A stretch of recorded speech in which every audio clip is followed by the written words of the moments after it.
Welcome to Short-Term Rentals Unpacked at SCALE España. I'm joined with Marcos, who needs no introduction, obviously, of Hostaway. Thank you so much for joining me here. Well, thank you for inviting me.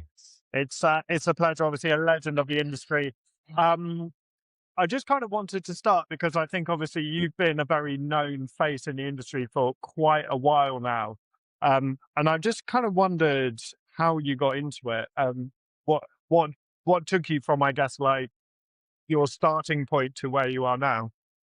Yeah, so when we started 10 years ago, last year we celebrated our 10th anniversary. Good timing with becoming a unicorn at the same time. Yeah, perfect. We were the first unicorn, and so far the only one in the vacation rental tech space. Yeah. But when we started, we looked from an outsider inside the space, and we actually knew nothing about vacation rentals.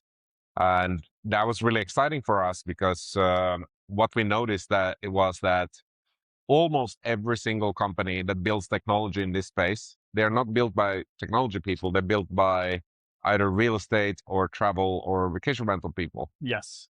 And we noticed that as these companies scaled, they made some basic mistakes because they made some assumptions based on their own experience. And we thought we can actually, we see those pitfalls. We know them because we've been in many tech companies before. So we can just start up and we'll have a much easier time scaling up. Yeah. Because we are not being held back by any preconceived notions of what we think we know about the vacation rental industry. Yeah. That being said, it's pretty hard to be an outsider coming into an insider's world and pretending to be somebody. So what we started immediately was managing a couple of properties. Okay. And we wanted specifically to do it remotely. Okay. So my co-founder, who was in Finland, was managing one in Toronto, where I lived at the time, and I was managing one in Finland from Toronto. Okay. Yeah. And we were renting them out, and then we had each other as local backup. So I remember one Sunday morning, the cleaner didn't show up, and I went and cleaned. And so yeah, we have literally been scrubbing toilets to make this business successful. And I think it took 2 or 3 years before we were finally able to let those go. But what we learned there was that our lessons were not applicable to everyone. Yeah. It was an incredibly fragmented market, and it still is. The way you manage things is just different in different locations, in different business models. And that's really exciting. And we just wanted to build a scalable software, and we succeeded in that.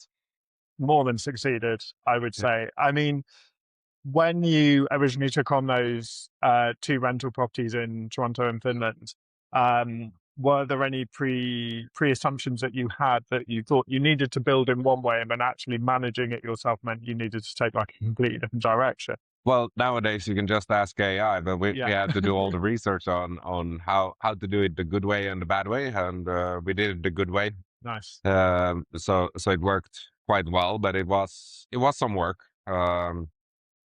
But even today, our company culture is pretty much based around that. So when we hire experts, we don't hire people typically from the industry. We hire people who are experts at vertical B2B SaaS, because that's what we do. Yeah. Our software is, we sell to businesses.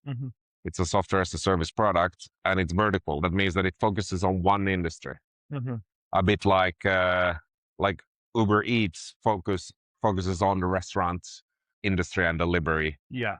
So it's a vertical platform, unlike Amazon that sells pretty much anything. Yeah. Okay, that makes sense. Yeah.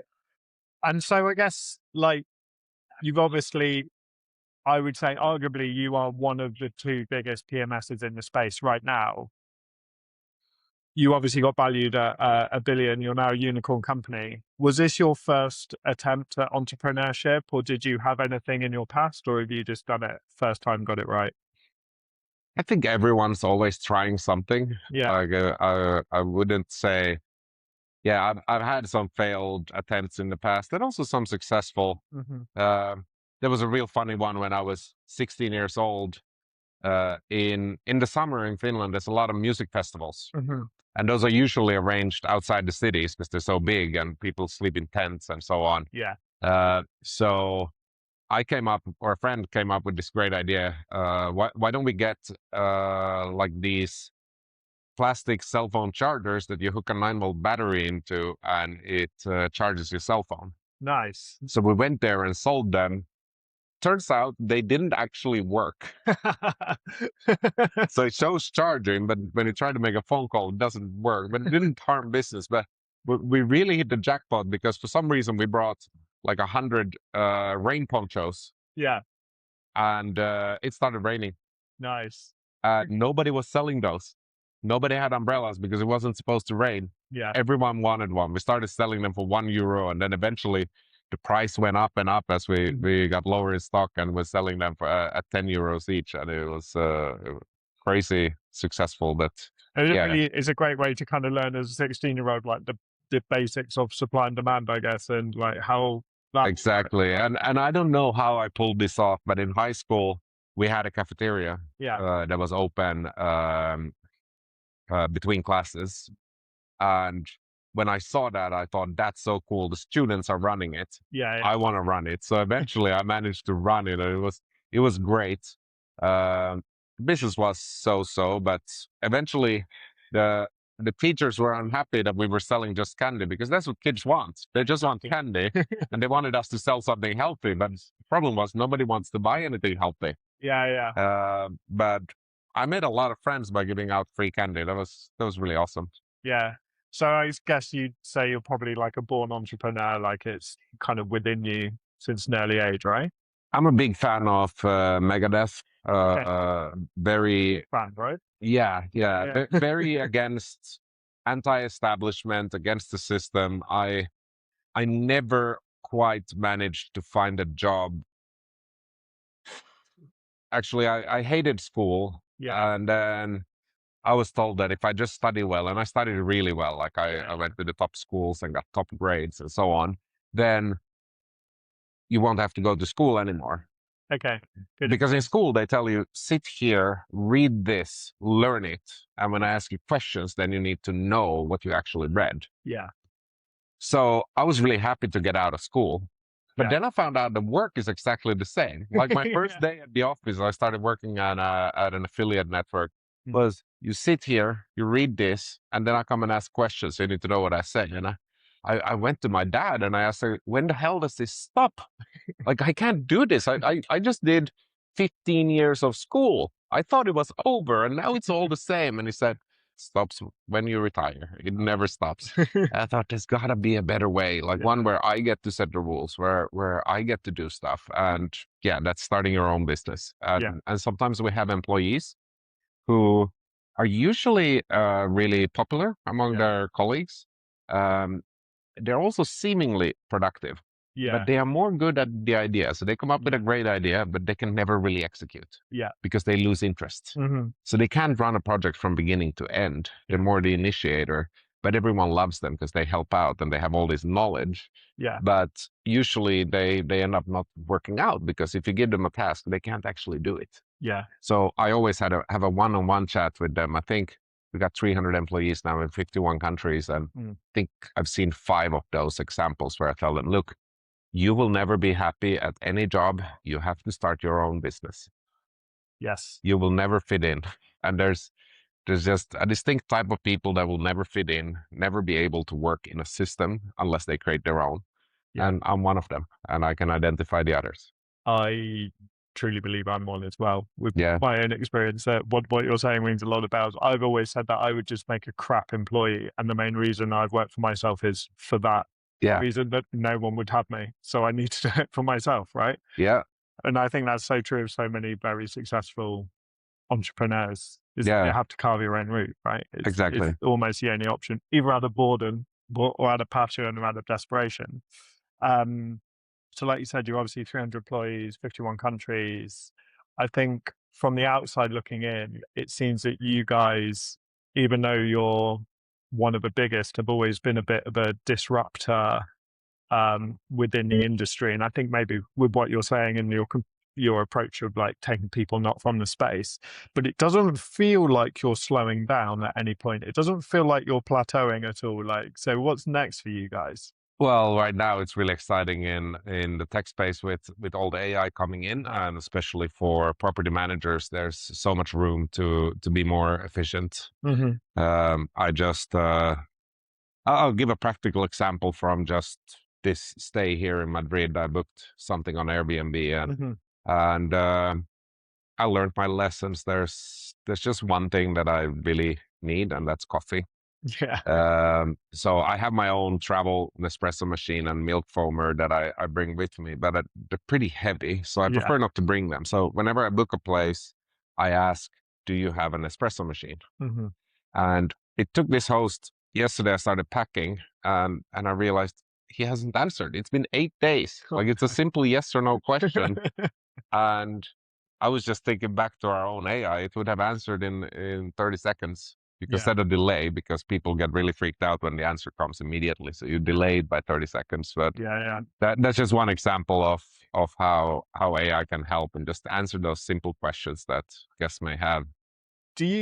Are you concerned in any way that AI from companies like you is a bit of a double-edged sword? Because on the one hand, it gives you all of these abilities to build stuff very quickly, but on the other hand, your average person with no coding experience can start to learn the early stages. I mean, we're not at a stage where you can vibe code a PMS, but there are elements and features that people We actually encourage our customers to build their own stuff and experiment, because it's easy to get started, but then and some things work, but other things don't actually scale. And they get a new appreciation for things that are designed well end to end. Yeah. And that's something that AI can't really do, and I think it never will. If you look at image generation, Yeah. like if you ask, give me a picture of a coffee cup, then it will give you exactly a picture of a coffee cup, but you don't know what's in the background unless you tell it specifically what should be in the background. And so there isn't any kind of autonomous thinking there. And the same thing if you ask it to build any piece of software, you need to give the context of, okay, what's going to be the next step? Yeah. What's going to break first, and how do we prevent that from breaking? The challenge is you don't know that until you actually build it. I mean, we built it and we know exactly what breaks and what fails and what needs to be improved, and we learn. So now when we launch a new feature, it works for people with one property, it works for people with 1,000 properties.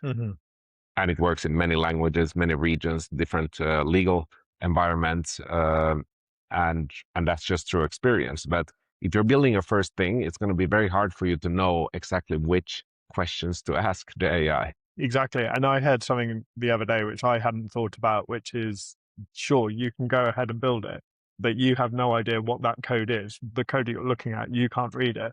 So you have no idea if it's secure or not, right? Exactly. The security aspect. There was one big code builder, well, not one of the biggest. I forgot the name, but they had a data breach. So basically all the tools that were built by that, all the data on them were suddenly publicly available. Yeah. And that's pretty bad in the vacation rental industry because we deal with a lot of sensitive data. We got names, we got passports, we've got credit cards, we got birth dates, we got names of family members. Like there's a lot of really confidential information that shouldn't get in the wrong hands. Yeah. No, exactly. So I had one more question from me, which is more something that I've noticed on how you guys advertise that I've always just been curious to ask you, which is if I search Guesty, Hostfully, Lodgify, any of those other PMS brands, you have a page on your website which is essentially why you should use Hostaway instead of these guys. That's fine. But some of the answers on there can be pretty direct, shall we say. And the reason I ask this is that I started my life in sales and I was always told the worst way to sell is to basically slate your opposition.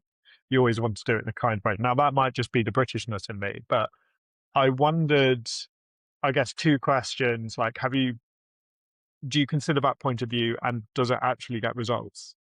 Absolutely. So we actually, there's a couple of our competitors that their entire success is based on just bad mouthing others. Okay. So there is a psychological aspect there, Yeah. because if you're making a tough decision, especially if you got a bigger business and you need to make a critical decision, hearing someone say, well, you got A and B, and B sucks, so Yeah. you should never even talk to them. Yeah. That helps you. Yeah. So it does work. Mhm. But we as a company really try to step away from that and highlight how good our competitors are.